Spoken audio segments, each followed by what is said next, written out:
नमस्कार दोस्तों, कैसे हैं आप सब। उम्मीद है कि आप सब बहुत अच्छे होंगे। तो आज हम बात करने वाले हैं एक और इम्पॉर्टेंट टॉपिक की, जिसका नाम है मध्य प्रदेश लोक सेवा गारंटी अधिनियम 2010। यह अधिनियम मध्य प्रदेश के अंदर लागू किया गया है। यह लोक सेवाओं की गारंटी प्रदान करता है, लोक सेवाओं को उपलब्ध कराने की गारंटी प्रदान करता है, लोक सेवाओं को सही समय पे निश्चित समय में उपलब्ध कराने की गारंटी प्रदान करता है। इस अधिनियम के तहत एक लोक सेवकों को ये ऑर्डर दिया जाता है कि आप नागरिकों तक निश्चित समय सीमा में सेवाओं को उपलब्ध करवाइए, है ना। तो मध्य प्रदेश लोक सेवा गारंटी अधिनियम 2010 के तहत कुछ सेवाएं निर्धारित की गई हैं, कुछ सेवाओं को रखा गया है जिन्हें निश्चित समय सीमा में उपलब्ध करवाना होगा। किसे? नागरिकों को। किसके द्वारा? लोक सेवकों के द्वारा, जो उस पद में बैठा अधिकारी होगा, जो उस सेवा को प्रदान करने वाला अधिकारी होगा, है ना।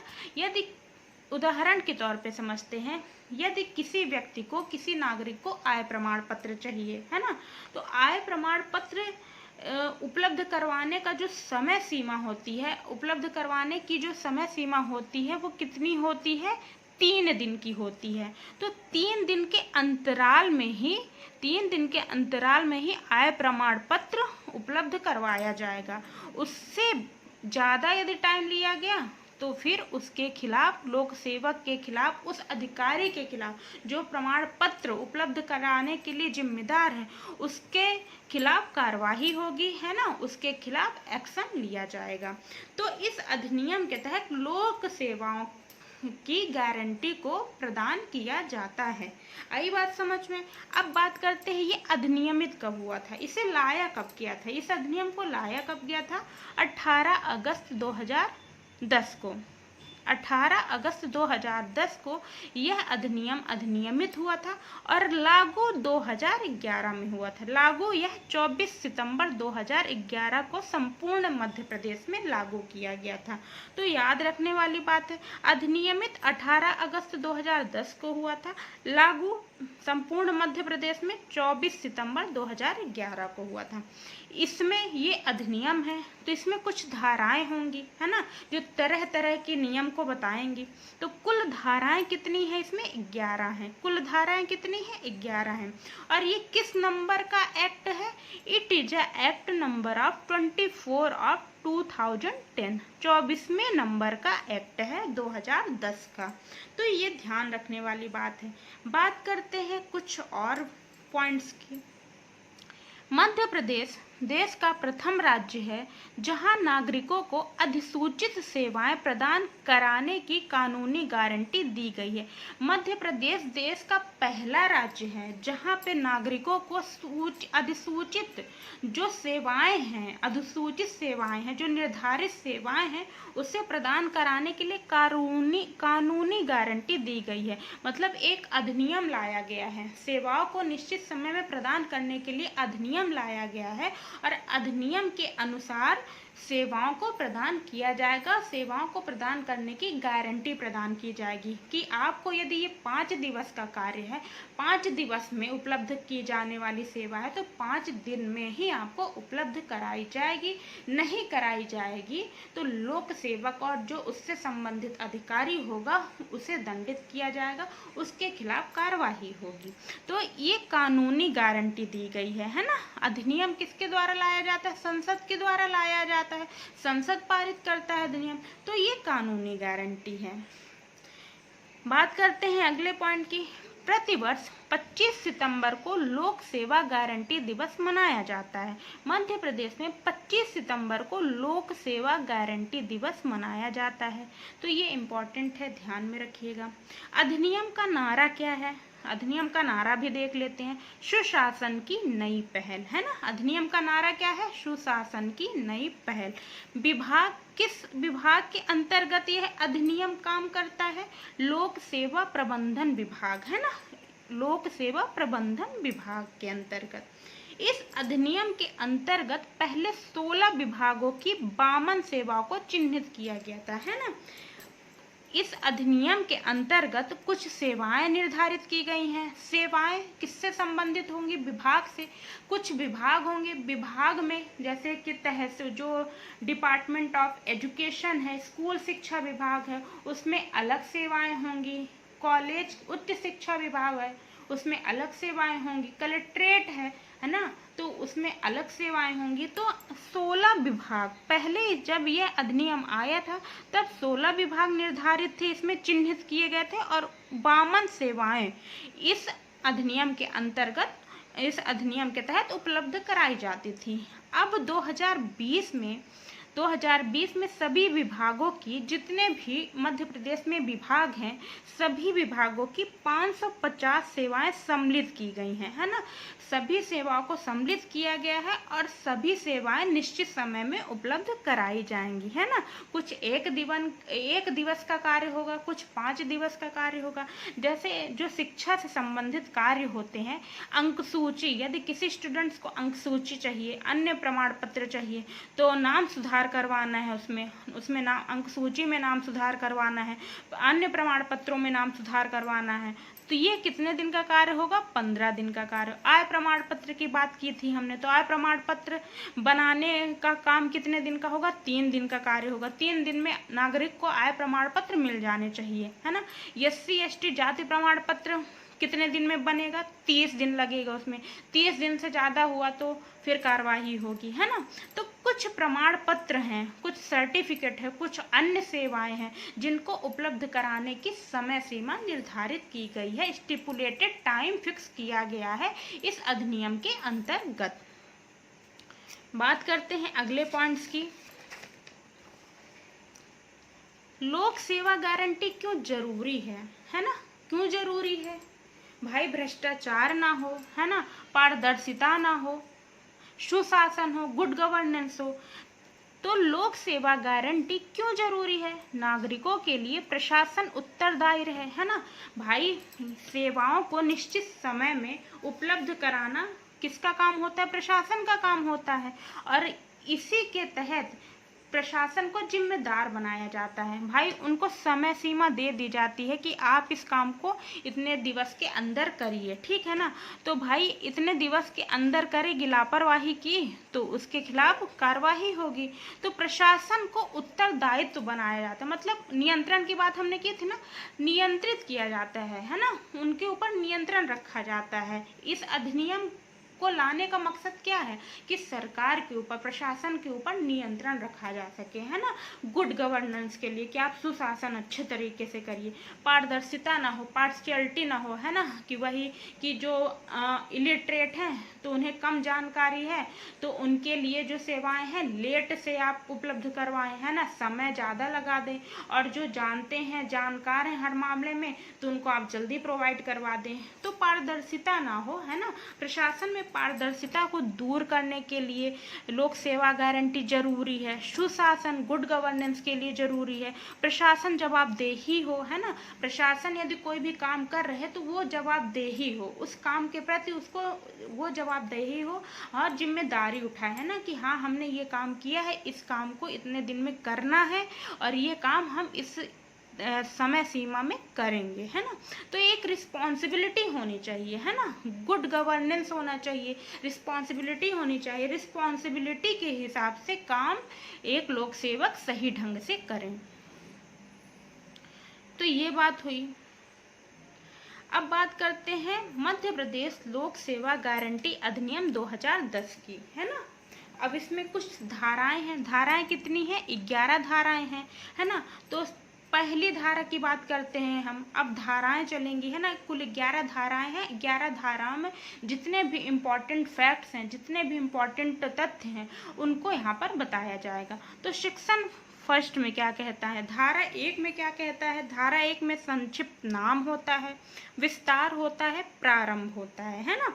तो सेक्शन फर्स्ट में नाम होगा। नाम क्या है इसका? मध्य प्रदेश लोक सेवा गारंटी अधिनियम 2010, है ना। ये सारे मध्य प्रदेश में लागू होगा, है ना। और प्रकाशित कब हुआ था? 18 अगस्त 2010 2010 को प्रकाशित हुआ था। तो सेक्शन फर्स्ट में ये कहता है, धारा 1 में ये कहता है। धारा 2 में परिभाषा दी गई है ना। तो धारा 2 में परिभाषा कई लोगों की परिभाषा दी गई है ना। तो धारा 2 में कुछ परिभाषाएं दी गई हैं, उसको देख लेते हैं। धारा 2 में पहली परिभाषा जो दी गई है वो है पद विहित अधिकारी की, डेजिग्नेटेड ऑफिसर की, है ना, जो क्या करेंगे, सेवाओं को प्रदान करवाएंगे। सेवाओं को, ये जो अधिनियम है, इस अधिनियम के अंतर्गत सेवाओं को प्रदान करवाएंगे, उसे पद विहित अधिकारी कहते हैं। तो पद विहित अधिकारी से अभिप्रेत है धारा 3 के अधीन सेवा प्रदान करने के लिए इस रूप में अधिसूचित कोई अधिकारी किसी व्यक्ति को अधिकारी के रूप में नियुक्त किया गया है जो इस अधिनियम के तहत सेवा को प्रदान करेगा, है ना, सेवा को उपलब्ध करवाएगा, है ना। तो ये पद विहित अधिकारी वही होता है जो लोक सेवा गारंटी अधिनियम के तहत जितनी भी सेवाएं हैं उन्हें सुनिश्चित समय में उपलब्ध करवाएगा। तो वो होता है पद विहित अधिकारी। अब अगली डिफिनीशन देखते हैं किसकी दी गई है। अगली डिफिनीशन है पात्र व्यक्ति की, एलिजिबल पर्सन। अब जो सेवा लेने के लिए एलिजिबल व्यक्ति होगा, एलिजिबल पर्सन होगा, है ना। सेवा कौन लेगा, नागरिक है, जिसको जरूरत है वही सेवा लेगा। तो जो व्यक्ति सेवा लेने के लिए एलिजिबल है, एलिजिबल मतलब यहाँ पे एलिजिबल और पात्र शब्द का क्यों इस्तेमाल किया गया है, क्योंकि यदि SC ST जाति प्रमाण पत्र बनवाना है ना, तो व्यक्ति SC ST ही होगा, है ना, जनरल का नहीं होगा, है ना। तो यदि EWS का बनवाना है ना, EWS के नागरिकों का आय प्रमाण पत्र बनवाना है, तो वो EWS के लिए एलिजिबल व्यक्ति ही होगा, है ना। तो उसे पात्र व्यक्ति यहाँ पे डिस्क्राइब किया गया है। तीसरी डेफिनेशन किसकी है, फर्स्ट अपील ऑफिसर। अब इसमें आप जान लीजिए 3 तरह के अधिकारी काम करते हैं इस अधिनियम के अंतर्गत। 3 तरह के अधिकारियों का वर्णन किया गया है। एक हमने पढ़ा पद विहित अधिकारी, डेजिग्नेटेड ऑफिसर, और ये दूसरा कौन है, फर्स्ट अपील ऑफिसर, प्रथम अपीली अधिकारी। फिर एक होता है द्वितीय अपीली अधिकारी। यदि जो पद विहित अधिकारी है ना, डेजिग्नेटेड ऑफिसर है, वो सेवा प्रदान करने में असक्षम होता है, तो हम फर्स्ट अपील ऑफिसर के पास अपील कर सकते हैं। यदि ये भी नहीं सुनता है तो द्वितीय अपीली अधिकारी के पास हम अपनी अपील लेकर जा सकते हैं। तो फर्स्ट अपील अधिकारी का भी वर्णन धारा 3 में दिया गया है ना, ऐसा अधिकारी जो धारा 3 में बताया गया। धारा 3 भी है, अभी धारा 2 में जो परिभाषाएं हैं उसकी बात हो रही है। तो धारा 3 में जितने अधिकारी होंगे, जो अधिकारी हैं, वो फर्स्ट अपील ऑफिसर होंगे। विहित, चौथी डेफिनेशन है विहित, प्रिस्क्राइब्ड, इस अधिनियम के अधीन बनाए गए नियम के अनुसार सेवा प्रदान करना होगा।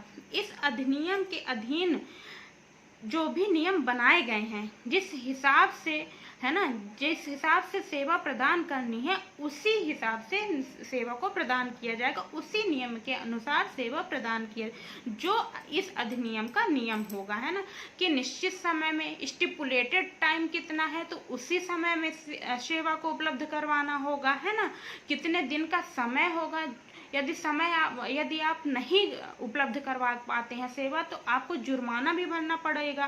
तो सारा कुछ नियम निर्धारित है ना। इस अधिनियम के अंतर्गत ही एक ऑफिसर जो पद विहित अधिकारी है, फर्स्ट अपील ऑफिसर है, सेकंड अपील ऑफिसर है, वो उस अधिनियम के अनुसार ही काम करेगा। तो ये बताया गया है, प्रिस्क्राइब्ड किया गया है। राइट टू सर्विस क्या है, राइट टू सर्विस की डेफिनेशन भी बताई गई है। सेवा का अधिकार धारा 4 में बताया गया है ना। धारा 4 के अनुसार जो समय सीमा दी गई है उसी सीमा के अंदर सेवा लेने का अधिकार हर नागरिक को है।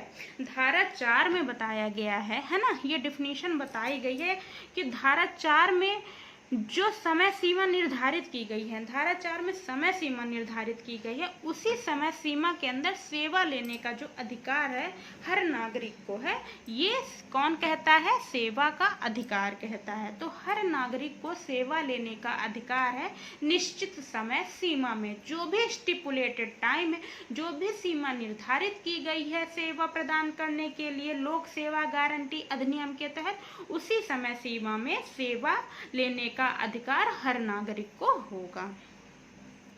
अब सेवा क्या है? धारा 3 में जितनी भी सेवाएं दी गई हैं, धारा 3 है इसी अधिनियम की, धारा 3 में कुछ सेवाएं दी गई हैं, वो सभी सेवाएं प्रदान करना किसका काम होगा? पद विहित अधिकारी का काम होगा। और सेवा लेना सभी नागरिक का क्या होगा? काम होगा, अधिकार होगा। तो सेवा का वर्णन कहाँ किया गया है? धारा 3 में, है ना। सेवा प्रदान करने की समय सीमा कहाँ दी गई है? धारा 4 में, है ना।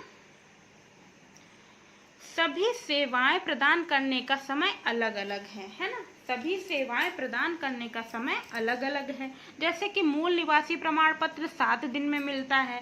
यदि आपको मूल निवासी सर्टिफिकेट चाहिए, डोमिसाइल सर्टिफिकेट चाहिए, तो आपको 7 डेज समय कंफर्म किया गया है, तो आप 7 डेज में ही उसे प्राप्त कर पाएंगे, कर सकेंगे। जाति प्रमाण पत्र उपलब्ध होने के लिए कितना समय लगेगा? 30 दिन में। तो 30 दिन के अंतराल में ही जाति प्रमाण पत्र को उपलब्ध कराना होगा पद विहित अधिकारी को। यदि वो नहीं उपलब्ध करवा पाता है तो उसके खिलाफ कार्रवाई होगी, है ना।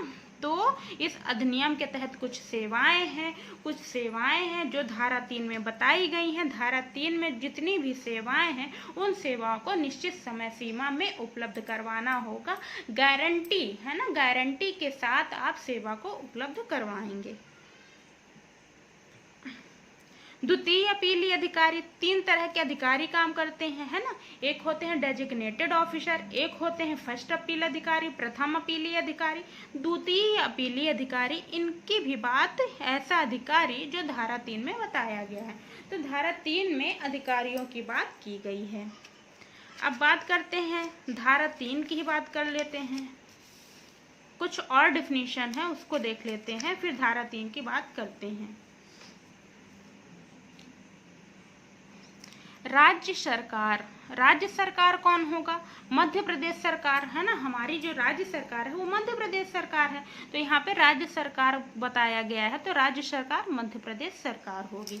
स्टिपुलेटेड टाइम लिमिट, निश्चित की गई समय सीमा, सेवाओं को उपलब्ध कराने की निश्चित समय सीमा जो कि निर्धारित की गई है इस अधिनियम के तहत, उसी समय सीमा में सेवाओं को उपलब्ध करवाना होगा, है ना। उपलब्ध करवाने की जिम्मेदारी किसकी होगी? एक लोक सेवक की होगी, एक पद विहित अधिकारी की होगी। किसी भी सेवा के लिए निर्धारित समय सीमा धारा 3 के अधीन अधिसूचित पद विहित अधिकारी द्वारा सेवा प्रदान करने और प्रथम अपीली अधिकारी द्वारा अपील सुनिश्चित करने की अधिकतम समय सीमा, मैक्सिमम टाइम लिमिट, है ना, अधिकतम समय सीमा जिसके अंतर्गत एक पद विहित अधिकारी नागरिक को सेवा प्रदान करता है और जो प्रथम अपीली अधिकारी है उसकी अपील को सुनिश्चित करता है ना। यदि कोई भी गड़बड़ हो रही है ना, पद विहित अधिकारी है जो डेजिग्नेटेड ऑफिसर है, उससे कोई गड़बड़ हो रही है तो वो अपील करेगा कहाँ पे? नागरिक प्रथम अपीली अधिकारी में। तो उसकी अपील सुनिश्चित करने की अधिकतम समय सीमा, है ना, तो क्या कहलाती है? स्टिपुलेटेड टाइम लिमिट, निश्चित की गई समय सीमा। अब बात करते हैं सेक्शन 3 की, मतलब धारा 3 की। धारा 3 में क्या है? नोटिफिकेशन ऑफ सर्विस, जितनी भी सेवाएं दी गई हैं, है ना। यहाँ पे सेवाओं को नहीं बताया जाएगा, कुछ सेवाएं हैं जो आपको आगे बता दी जाएगी। कुछ सेवाएं हैं, उन सेवाओं को जो अधिनियम के तहत निर्धारित की गई उन सेवाओं को उपलब्ध कराना होगा। और ये धारा 3 में कहा गया है। डेजिग्नेटेड ऑफिसर, पद विहित अधिकारी के बारे में बताया गया है, मतलब जो सेवा प्रदान करवाएगा वही अधिकारी होगा।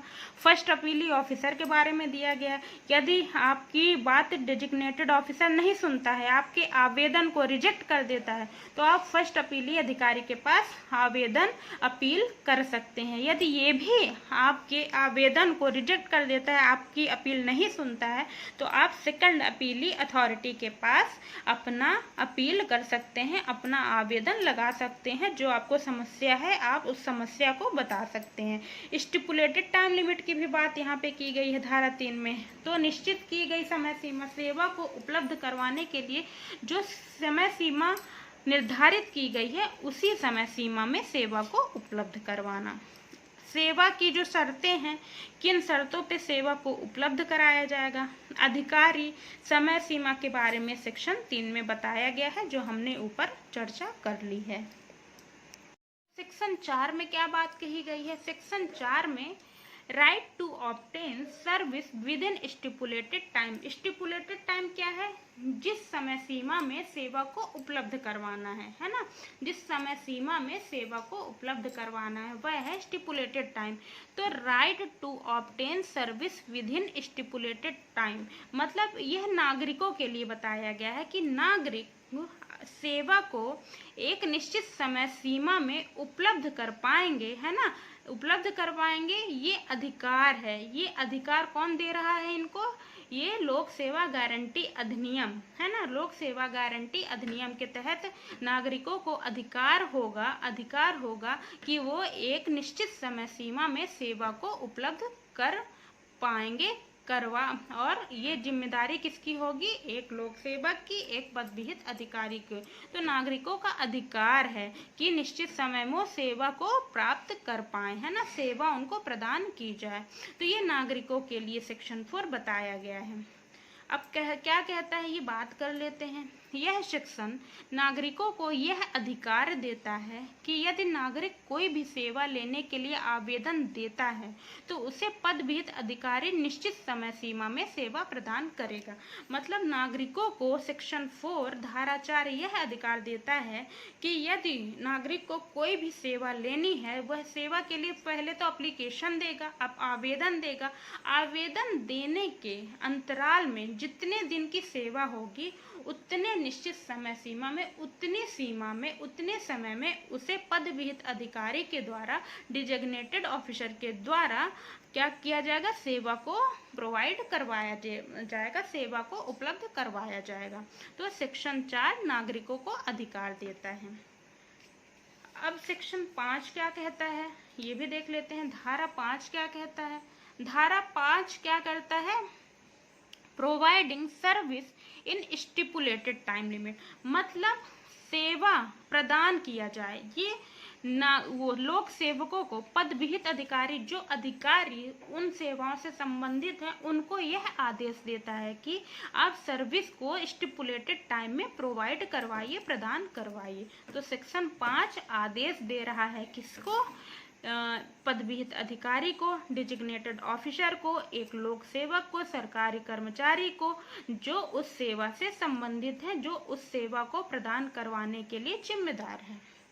निर्धारित समय में सेवा प्रदान किया जाए पद विहित अधिकारी के द्वारा, है ना। जो भी समय है, जो भी निर्धारित समय है, उस समय सीमा में सेवा को प्रदान किया जाए पद विहित अधिकारी के द्वारा नागरिकों को। जब नागरिक सेवा लेने के लिए आवेदन जमा करता है तभी से स्टिपुलेटेड टाइम लिमिट स्टार्ट हो जाता है। जैसे आज कितने तारीख है? आज है 14, है ना, 14 सितंबर है। उसने, एक नागरिक ने, मान लीजिए आपने क्या किया, एप्लीकेशन सबमिट किया कि हमको आय प्रमाण पत्र चाहिए या डोमिसाइल सर्टिफिकेट चाहिए, तो उसी दिन से स्टिपुलेटेड टाइम स्टार्ट हो जाता है ना।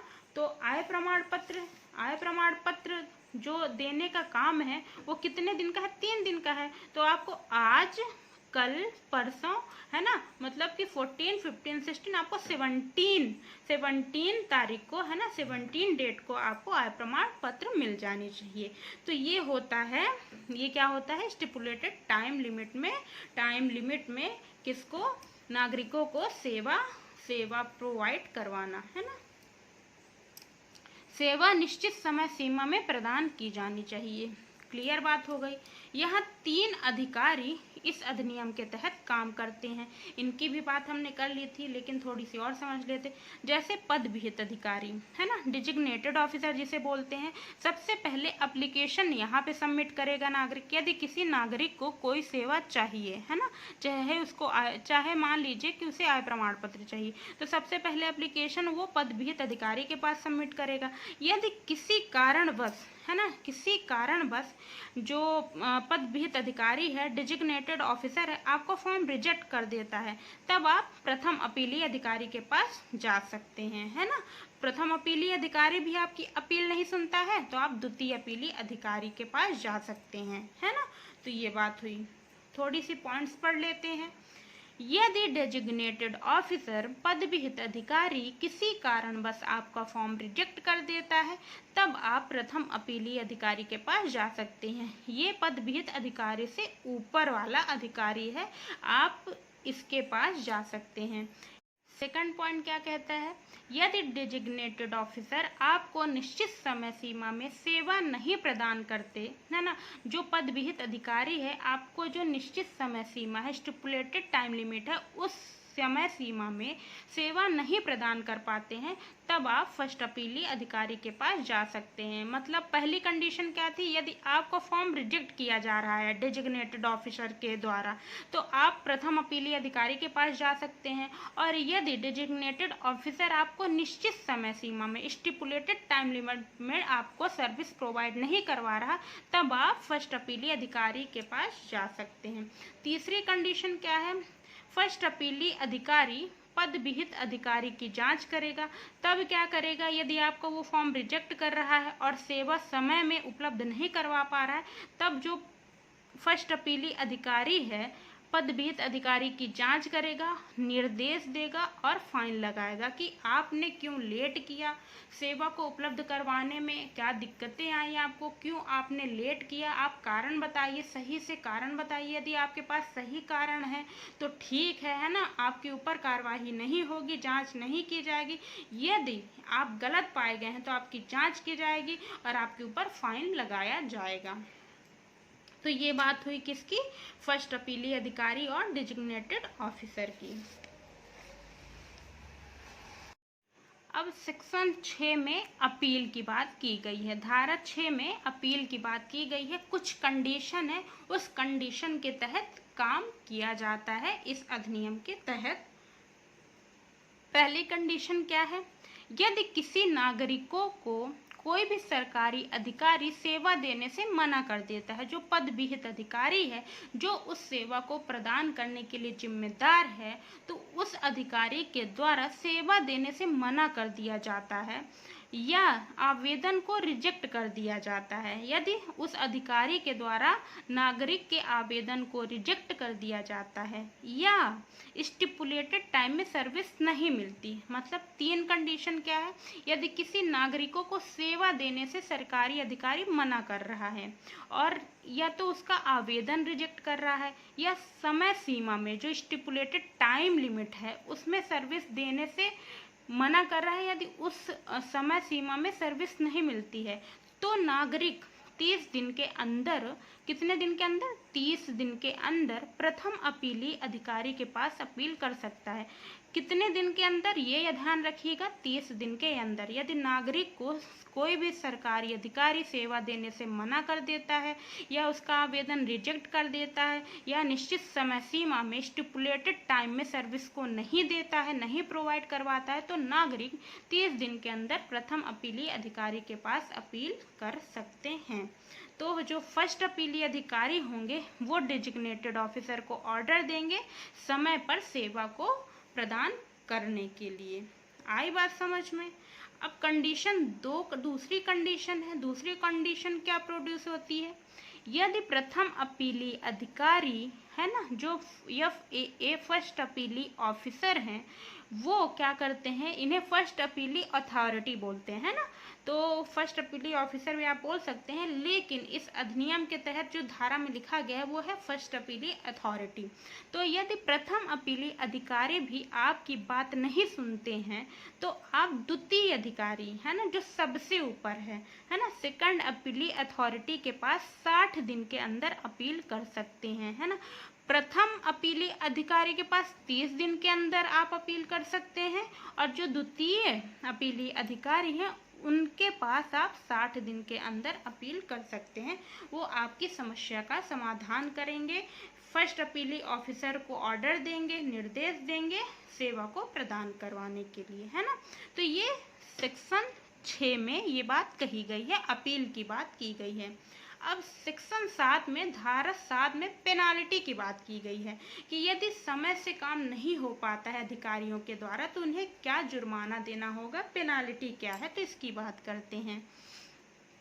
यदि डेजिग्नेटेड ऑफिसर पद विहित अधिकारी बिना किसी उचित कारण के आपको सर्विस देने से मना कर देते हैं या फेल हो जाते हैं, यदि पद विहित अधिकारी है, आपने उनके पास आवेदन जमा किया और आवेदन जमा करने के बाद वो आपको सर्विस देने से मना कर देते हैं। जैसे आपने आय प्रमाण पत्र के लिए आवेदन किया कि हमें आय प्रमाण पत्र चाहिए, तो आय प्रमाण पत्र 3 दिन में मिलता है, तो 3 दिन के बाद आप आते हैं, देखते हैं कि आपका सर्टिफिकेट नहीं आया है, या तो आप ऑनलाइन देखते हैं, आजकल तो ऑनलाइन सारा डिटेल मिल जाता है, तो ऑनलाइन आपका जो सर्टिफिकेट है वो नहीं जनरेट हुआ है, तो आप क्या करेंगे, ये आपका मतलब क्या है कि आपके आवेदन को, है ना, स्वीकार किया ही नहीं गया है, पद विहित अधिकारी ने उसको क्या एक्सेप्ट ही नहीं किया, उसके लिए प्रोसेस स्टार्ट ही नहीं की, तो क्या हो रहा है, कहीं ना कहीं पद विहित अधिकारी आपको सर्विस देने में फेल हो रहा है, सर्विस देने से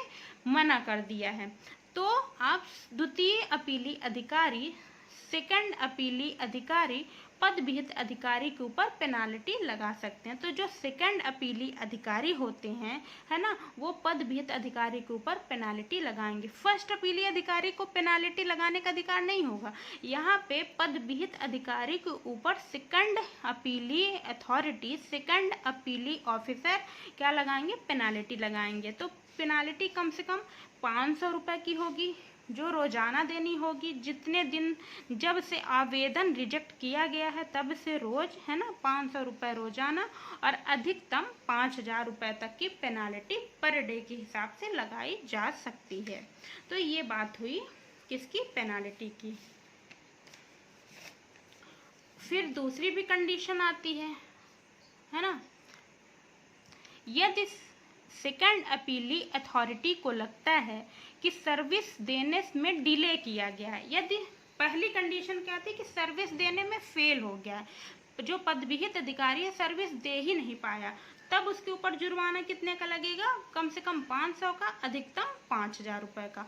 और दूसरी कंडीशन में क्या है, जो सेकंड अपीली अधिकारी को यह लगता है कि जो सर्विस है, सेवा है, उसे देने में डिले किया गया है, लेट किया गया है ना, तो डेजिग्नेटेड ऑफिसर के द्वारा, है ना, डेजिग्नेटेड ऑफिसर के द्वारा क्या किया गया है, सेवा को प्रदान करने में लेट किया गया है, डिले किया गया है, समय ज़्यादा लगाया गया है, तब डेजिग्नेटेड ऑफिसर के ऊपर जो सेकंड अपीली अधिकारी है, सेकंड अपीली ऑफिसर ही लगाएगा, है ना, सेकंड अपीली ऑफिसर ही पेनाल्टी लगाएगा। तो कम से कम कितने रुपए की पेनाल्टी लगाएगा, 250 रुपये की, और अधिकतम 5000 रुपये की। यदि सर्विस देने में फेल हो रहा है, तो पहली कंडीशन क्या थी, सर्विस देने में फेल हो रहा है तो कम से कम 500 रुपये का, कि सर्विस मिली ही नहीं तो कम से कम 500 का, और अधिकतम 5000 का। यदि सर्विस में लेट हो रहा है, डिले किया गया है, तो कम से कम 250 का, अधिकतम 5000 रुपये का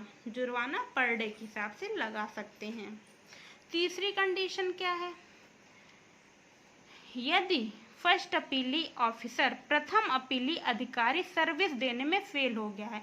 अभी तो पद विहित अधिकारी की बात चल रही थी कि यदि पद विहित अधिकारी सर्विस देने में फेल हो गया है, यदि उसके द्वारा डिले कर दिया गया है सर्विस प्रोवाइड करने में, तब उसके ऊपर कितना चार्ज लगेगा।